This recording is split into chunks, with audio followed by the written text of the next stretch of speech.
Biden waa madaxweynaha la doortay ee Mareykanka, balse Biden oo xisbiga dimuqraadiga ka soo jeeda si rasmi ah uguma wareegi doono aqalka cad ilaa iyo maalinta caleemo-saarka oo ah marka uu Biden u dhaaran doono madaxtinimada. Halkan waxaan idinkugu soo gudbinayaa wax kasta oo ku saabsan maalinta caleemo-saarka madaxweynaha Mareykanka. Waa maxay caleemo-saarka? Caleemo-saarka waa munaasabad lagu dhaarinayo madaxweynaha la doortay iyo ku-xigeenkiisa ee Mareykanka. Waxaan si dhab ah ugu dhaaranayaa inaan si daacadnimo ku jirto u qaban doono xafiiska madaxweynaha Mareykanka. Inta karaankeyga ahna waan ilaalin doonaa, dhowri doonaa, waana difaaci doonaa dastuurka Mareykanka. Waa ereyada uu ku dhaarto madaxweynaha la doorto ee Mareykanka. Markuu ereyadaasi ku dhawaaqo, Mr. Biden wuxuu si rasmi u noqon doonaa madaxweynaha 46aad ee Mareykanka. Caleemo-saarkana wuu soo gabagaboobayaa. Sharci ahaan, maalinta caleemo-saarka waa 20 January. Joe Biden iyo ku-xigeenkiisa Kamala Harris ayaa duhurnimada maalintaasi lagu dhaarin doonaa Washington DC. Khudbadaha furitaanka ayaa la jeedin doonaa abbaare 11:15 subaxnimo, Soomaaliyuna ay ka tahay 7:15 fiidnimo. Marka uu madaxweynaha dhaarto, waxaa si rasmi ah loogu wareejinayaa xafiiska iyo awoodda madaxtinimada. Galinka dambe ee maalintaasi ayuuna u guuri doonaa aqalka cad, kaasi oo 4 sano ee soo socota noqon doona hoygiisa rasmiga ah. Halka aad ka heli karto tigidhada lagu galo caleemo-saarka.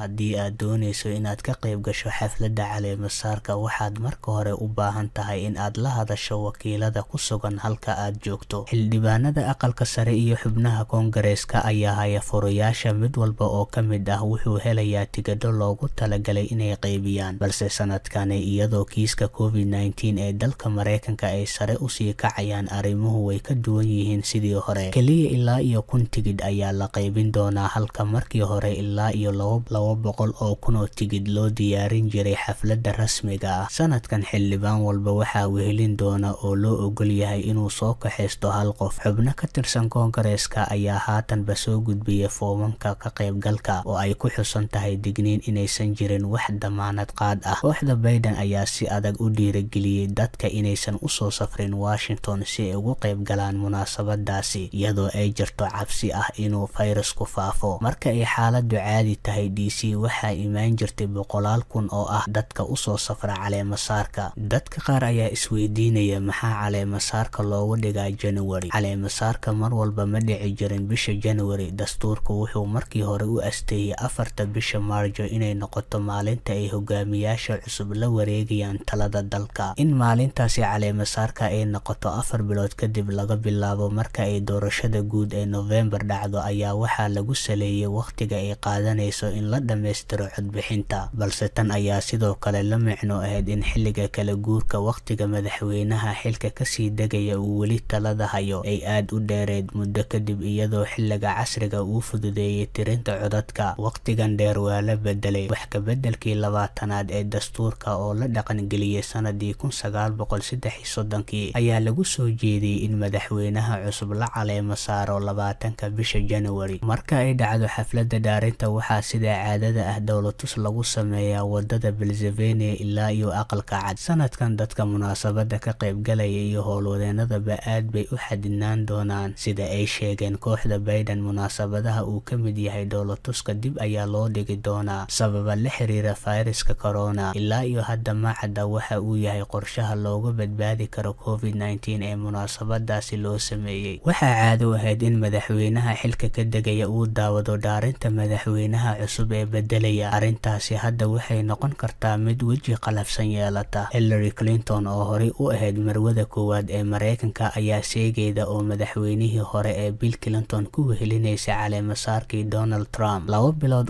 kadib markii looga adkaaday doorashada madaxweynaha ay kula loolamaysay Donald Trump. Waxaa jiray marmarsiyo loo helay in madaxweynaha la bedelayo ama musharaxa laga adkaaday uusan imaanin caleemo-saarka, laakiin sidaasi ma dhicin qarnigii lasoo dhaafay qudhiisa. Madaxweynaha John Adams wiilkiisa oo isagana ahaa madaxweyne John Quincy Adams iyo madaxweynaha Andrew Johnson ayaa dhammaantood ka baaqday caleemo-saarka madaxweynaha bedelayay. Sidaas darteed, Donald Trump kama qayb gali doono xafladda dhaarinta ee Joe Biden. Madaxweyne Trump ilaa iyo hadda ma uusan qiranin in looga adkaaday doorashada, inkastoo Biden uu ku guuleystay tartanka. Ilaa iyo hadda Trump ma uusan xaqiijin inuu caleemo-saarka ka qayb gali doono. Dhanka kale, taageerayaashiisa taageerayaashiisa qaarkood ayaa sheegay inay xafladda si kale ka dhigi doonaan oo iyaguna xaflad caleemasaar ah u samaysan doonaan Trump. In ka badan 600,000 oo ruux ayaa Facebooka ku sheegay inay munaasabadaasi tagi doonaan si ay Trump ugu muujiyaan taageero, taasoo laga cabsanayo inay ka dhacdo tii ka dhacday caasimadda ee Washington DC, taasoo lagu weeraray madaxtooyada Mareykanka. Mr. Biden wuxuu sheegay inuu rajeynayo in ninka uu xilka kala wareegayo uu munaasabada xaadiro si uu tusaale ugu noqdo xil wareejin nabadaysan. Laakiin Trump kuma jiro liiska 10 ruux ee uu Biden uu jeclaan lahaa inay ka qayb galaan xafladda, sida ay sheegtay wasiirka warfaafinta ee xilka la wareegi doonta. Joe Biden weli ma uusan shaacinin dadka uu ku xoojin doono xafladiisa caleemasaarka. Waxaa la filan karaa magacyo waaweyn. Sanadihii dambe madaxweynayaasha la doortay waxay munaasabada caleemasaarka keensan jireen qaar ka mid ah fanaaniinta ugu caansan. Xafladii ugu horeysay ee caleemasaarka George W. Bush waxaa ka soo muuqday koox muusikada tuma oo ka tirsan militariga, laakiin markii dambe madaxweynaha ka soo jeeday xisbiga jamhuuriga ah waxa uu ku soo biiray Ricky Martin iyo Beyonce oo markaasi ay 19 sano jir. Sanadkii 2009 fanaanada Aretha Franklin ayaa qurxisay munaasabadii caleemasaarka ee Barack Obama. Beyonce ayaa sidoo kale ku jirtay dadkii bandhiga ka sameeyay halkaasi. Markii labaad ee Obama la dhaariyay 2013 wuxuu u yeertay fanaaniinta kale ah Kelly Clarkson iyo Geneva Hudson. Sidoo kale waxaa mar kale ku soo noqotay Beyonce oo qaaday heesta qaranka. Caleemasaarkii ugu dambeeyay ee loo sameeyay Donald Trump waxaa la soo tabiyay in dhibaato badan lagala kulmay keenista fanaaniinta. Elton John ayaa diiday codsigii Mr. Trump ee ahaa inuu ka heeso munaasabadaasi. Waxaa kale oo la soo tabiyay in sidoo kale ay diideen 3 fanaaniin oo kale, balse markii dambe xafladda madaxweynaha waxaa tagay Lee Greenwood. Intaas ayaan ku soo koobayaa wax walba oo ku saabsan caleemasaarka madaxweynaha Mareykanka.